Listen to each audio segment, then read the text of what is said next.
Post mortem జరగడానికి ముందు చాలా హై డ్రామా నడిచింది. మొత్తం మీద పోస్ట్ మార్టం చక్కగా జరిగింది. బయటే నిలబడ్డాం. నేను, క్రైస్తవ నాయకులు చాలామంది, ముఖ్యంగా young holy team, John Wesley గారు, నేను, ఇంకా చాలామంది సేవకులు వచ్చారు.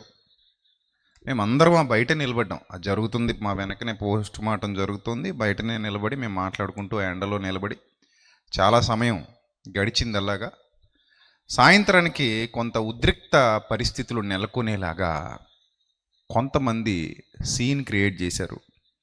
ఒక రాజకీయ వాతావరణం సృష్టించే ప్రయత్నం చేశారు. పిల్లల్లో గలిబిలి తీసుకొచ్చే ప్రయత్నం చేశారు. ఇవన్నీ ఎలా జరిగాయి అంటే, అక్కడ ఉన్న మాకు తెలుసు, చాలామందికి ఇవన్నీ అర్థం కావు.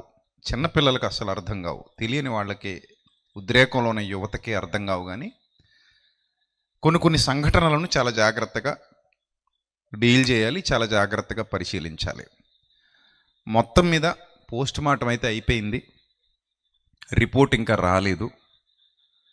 దానికి సంబంధించి ఏంటి అనేది డాక్టర్ల నోటి వెంట కూడా చెప్పించలేదు. రేపు లేదు ఎల్లుండి అనుకుంటాను. ఈరోజు ఎన్నో తేదీ? 26 కదా, 26, 27, 28 లేదు 29 పోస్ట్ మార్టం రిపోర్ట్ ఇస్తామని ఎస్పీ గారు తెలియజేశారు. 29వ తేదీ మరి ఉదయం ఇస్తారా మధ్యాహ్నం ఇస్తారా తెలియదు, కానీ 29వ తేదీ నివేదిక సమర్పిస్తామండి అని చెప్పారు. సో 29వ తేదీ వరకు మనం వెయిట్ చేయాలి. 29వ తేదీ తర్వాత మేము మాట్లాడుకున్న సేవకులందరూ కలిసి మేము ఏం మాట్లాడుకున్నామంటే, ఖచ్చితంగా న్యాయం ఏదో తెలిసేంత వరకు, విచారణ సమగ్రంగా జరిపించేంత వరకు, మనం అడిగే ప్రతి ప్రశ్నకు సమాధానం దొరికేంత వరకు మనం పోరాడదాం, వెనక్కి తగ్గొద్దు, ఖచ్చితంగా పోరాడదాం, సత్యం కొరకు పోరాడదాం. ఎందుకంటే ఏ సేవకుడికి ఇలాంటి దారుణమైన పరిస్థితి రాకూడదు. ఏ సేవకుని కుటుంబం కూడా అన్యాయం కాకూడదు. అలాంటి ఒక పరిస్థితి కావాలి. ఖచ్చితంగా అందరూ ఒకే మాట మీద ఉందాం, ఐక్యంగా ఉందాం, కలిసి పోరాడదాం అని మేమందరం తీర్మానించుకుని, పోలీసు వారికి వ్యతిరేకంగా మనం మాట్లాడకూడదు, చట్టానికి వ్యతిరేకంగా మనం ఏం మాట్లాడకూడదు, రాజ్యాంగబద్ధంగా అన్ని కార్యక్రమాలు జరగాలి. కాబట్టి అక్కడ నుంచి ఎవరి మట్టుకు వాళ్ళు వెళ్ళిపోవడం జరిగింది.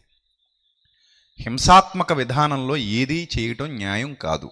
హింసాత్మక విధానంలో ఏది కరెక్ట్ కాదు. అన్నీ కూడా న్యాయమైన విధానంలో అహింసావాదంతోనే చక్కగా చట్టాన్ని ఆశ్రయిస్తూ ముందుకు కొనసాగాలి. అయితే అక్కడ న్యాయం జరుగుతుందా అన్యాయం జరుగుతుందా అనే విషయాన్ని మనం ఆ పరిస్థితిని చూసిన తర్వాత అప్పుడు స్టెప్ ఏంటనేది తీసుకోవాలి తప్ప ముందే కంగారు పడడం కరెక్ట్ కాదని నేను చెప్పాను. ఇప్పటికీ అదే చెప్తున్నా, ముందే మనం కంగారు పడడం కరెక్ట్ కాదు. సో ఏం జరిగినా సరే దాన్ని స్వీకరించడానికి, అదొక సవాలుగా స్వీకరించి దాన్ని ఎదుర్కోవటానికి మనమందరం సిద్ధంగా ఉండాలి. దాని కొరకు మనం ప్రతిరోజు మానక ప్రార్థన చేయాలి. దేవునికి అసాధ్యమైంది ఏది లేదు. ఆయన తప్పక నీతి న్యాయములను జరిగించేవాడు అనేది మనందరి విశ్వాసం. అయితే ఇక్కడ మీ అందరికీ ఒక చిన్న విషయం చెప్తాను. ఎవరు నిలబడాలో, ఎవరు సహకరించాలో వారిలో కొందరు, అబ్బాయి ఇదంతా అవసరం లేదు, మనం క్షమించాలి, దేవుడే చూసుకుంటాడు. ఒక మాట మీకు చెప్తాను, ప్రశ్నించటానికి చేతకానితనానికి చాలా తేడా ఉంది. ప్రశ్నించటం, చేతకానితనం రెండు పక్కపక్కన పెడితే ఈ రెండింటికి చాలా తేడా ఉంది. న్యాయం కోసం మనం ప్రశ్నించాలి, న్యాయం కోసం మనం అడగాలి, న్యాయం కోసం మనం పోరాడాలి. ఇది మన ప్రాథమిక హక్కు. ఆ హక్కును కాలరాసే మాట యేసుక్రీస్తు ప్రభు ఎప్పుడు చెప్పలేదు, ఆయన అలా చేయలేదు. కొంతమంది ఏమనుకుంటున్నారంటే, ఇప్పుడు మీలో కూడా చాలామంది ఏమనుకుంటారంటే, క్షమించమని ప్రభు చెప్పాడు కదండి, ఎవరినైనా సరే మనం ఏం చేసేద్దాం, క్షమించేద్దాం. ఇక్కడ పాయింట్ ఏంటంటే, క్షమించడం తప్పు కాదు. నా భాష జాగ్రత్తగా అర్థం చేసుకోండి, నా ప్రసంగం జాగ్రత్తగా అర్థం చేసుకోండి. ఈ రాత్రి ఈ సందేశం మీకు మాత్రమే కాదు, యావత్ క్రైస్తవ సమాజానికి కూడా అవసరం. క్షమించడం తప్పు కాదు. క్షమ పేరుతో విచ్చలవిడితనానికి ఒక వ్యక్తిని వదిలేయటం తప్పు. అర్థమైందా మీకు? ఇప్పుడు ఒక వ్యక్తి కత్తితో వరుసగా ఇక్కడ మొదలుపెట్టి, ఆ మీటింగ్ ఆ చివరి మొదలుపెట్టి ఇక్కడ వరకు నరుక్కుంటూ వస్తున్నాడు అనుకుందాం. ముందు ఆ చివరి కుర్చీలో ఉన్న వ్యక్తి తల తెగిపడింది. ఇప్పుడు నెక్స్ట్ కత్తి ఎవరి మీదకి వెళ్తుంది? ఆ పక్క కుర్చీ మీదకి వెళ్తుంది.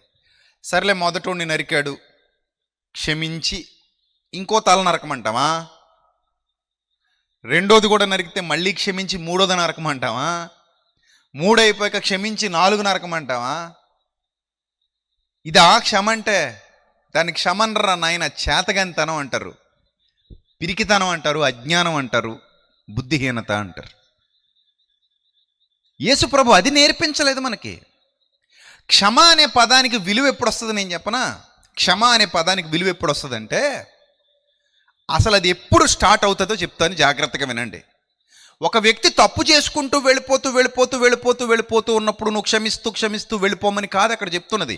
ఒక వ్యక్తికి క్షమ అనే పదానికి దానికి అర్హత ఎప్పుడు వస్తుంది అంటే, ఆ వ్యక్తి మార్పు చెందినప్పుడు వస్తుంది. నేను నిన్ను క్షమిస్తున్నాను పో ఎప్పుడు అంటాం? ఆ వ్యక్తి వచ్చి, అయ్యా తప్పైపోయింది, ఐఎమ్ రియల్లీ సారీ, తెలియక చేశాను, నాకు క్షమాభిక్ష పెట్టండి, అప్పుడు కదా క్షమ. దానికంటూ ఒక విలువ లేదు. నేను ఇక్కడ మొదలుపెట్టి అక్కడ దాకా నరుక్కుంటూ వెళుతూనే ఉంటాను, నేను ఒక తల తెగ నరుక్కుంటూ పోతుంటాను, మీరు తలలు ఇచ్చేసి చచ్చిపోండి, మీరు మాత్రం నన్ను క్షమిస్తూ ఉండండి, నేను మిమ్మల్ని చంపుతూ ఉంటానంటే దాన్ని ఎవ్వరూ యాక్సెప్ట్ చేయరు. అది పద్ధతి కాదు, అది విధానం కాదు, అది జ్ఞానవంతుల లక్షణం కాదు. ఎవ్వరు దాన్ని ఒప్పుకోరు. మూర్ఖత్వం అంటారు దాన్ని. అంటే విషయం మీద పరిపూర్ణమైన అవగాహన లేకుండా ఆలోచించటం వల్ల మనుషులు ఇలాగైపోతారు. క్షమించండి, కానీ ఎప్పుడు? వ్యక్తి మారినప్పుడు. క్షమించండి, వ్యక్తి నిన్ను క్షమాపణ అడిగినప్పుడు. క్షమించండి, వ్యక్తి తన తప్పు తాను తెలుసుకున్నప్పుడు. వ్యక్తిని క్షమించండి, తాను మారు మనస్సు పొందినప్పుడు, పశ్చాత్తాపం చెందినప్పుడు, ఇక ఎప్పుడు ఇలా చెయ్యను అని వేడుకున్నప్పుడు, నేను నా జీవితాన్ని మార్చుకుంటున్నానని రూఢిపరిచినప్పుడు, నీ పాదాల మీద పడినప్పుడు, దేవుని శరణు వేడినప్పుడు, హృదయాంతరంగాలలో నుండి మార్పు బయటికి వచ్చినప్పుడు క్షమ అన్న పదానికి ఒక అర్థం ఉంటుంది.